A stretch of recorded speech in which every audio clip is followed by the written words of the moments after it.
Hello everyone and welcome back to another video from Wake&Tech.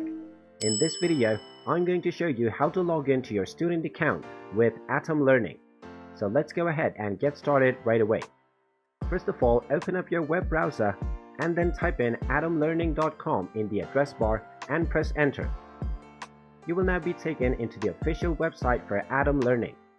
Now in order to log into your student account, simply click on the login button at the top right corner. You will now be taken into the login portal. Now you can either sign in with your Google account if you used your Google account to sign up when you created your account in the first place, or you can just go ahead and type in your email address or your username followed by your password. Then click on the login button and you will be logged in to your student account with Atom Learning. In case you forgot your password, just click on your Forgot Password button alongside the Password tab, and you will be allowed to reset your login credentials. And there you have it. That is how easy it is to log into your student account with Atom Learning.